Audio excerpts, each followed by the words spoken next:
For centuries in parts of India, a rare and disturbing ritual existed where a widow would burn alive on her husband's funeral pyre.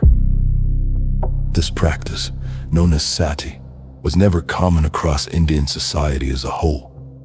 Most widows did not die this way. But within certain regions and social groups, particularly among some upper caste communities such as Rajputs and parts of Bengal, it occurred repeatedly enough to become a recognized and ritualized practice. Sati was not a spontaneous act of religious madness. It was a stable solution to a social problem that no one involved knew how to resolve without violence. The practice horrifies modern observers because it appears gratuitously cruel. What makes it harder to confront is that it endured not because people failed to see the cruelty, but because the surrounding system made survival more dangerous than death. To understand sati, it is necessary to begin with the position of a widow. In many traditional Hindu communities, a woman's social identity was inseparable from her husband. Marriage transferred her from her father's household into another lineage. When her husband died, that transfer did not reverse cleanly. She became a legal and social anomaly. Widowhood carried severe constraints. Widows were often forbidden to remarry. They were expected to renounce sexual life, adornment, and social participation. Economically, they were dependent on their husband's family but legally marginal within it. A living widow was a long-term liability embedded inside the household. This created a structural tension. The family could not easily expel her without dishonor. Supporting her indefinitely drained resources. Her presence complicated property distribution.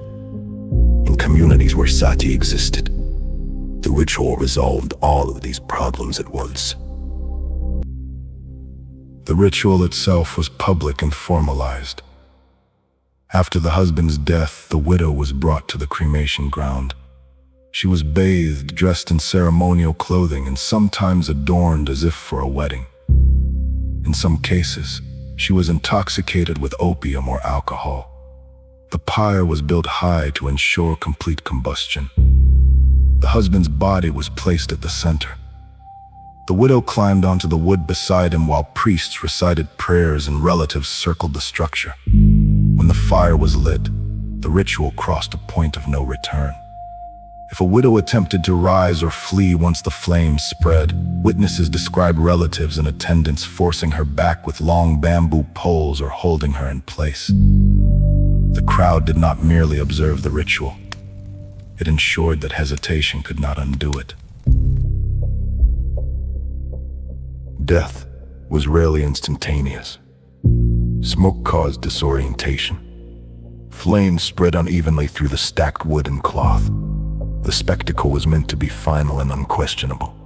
Like seppuku in Japan, sati functioned because it was irreversible and visible.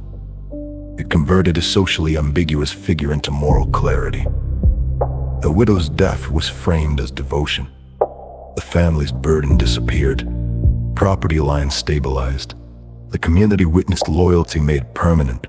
Crucially, the choice was structured and advanced. A woman who burned became a satimata, a virtuous mother remembered with reverence by her community. A woman who refused often faced a lifetime of severe restrictions. Widows were stripped of jewelry, forced to live austerely, excluded from celebrations, and treated as inauspicious. The system did not offer a neutral choice between life and death. It offered a choice between ritual honor and long-term social erasure. By the early 19th century, when British colonial administrators began systematically recording cases, the scale became partially visible. In the Bengal presidency alone, colonial records documented roughly 8,000 sati deaths between 1815 and 1828. These numbers do not represent all of India and almost certainly undercount earlier periods, but they demonstrate that the practice occurred repeatedly within specific regions and communities. Colonial authorities often framed sati simply as religious fanaticism and assumed banning it would remove the practice.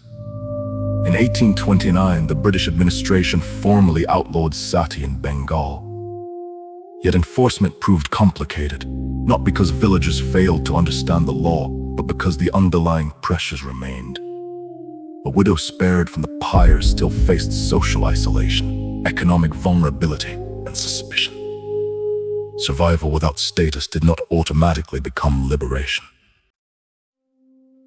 Over time, deeper legal and social reforms altered the conditions that had made sati possible. Changes to inheritance laws, the growing acceptance of widow remarriage, and shifts in social structure gradually reduced the incentives that had once made the ritual appear functional. Sati did not disappear simply because morality improved. It disappeared because the system that had once required it began to change. What sati reveals is a broader pattern.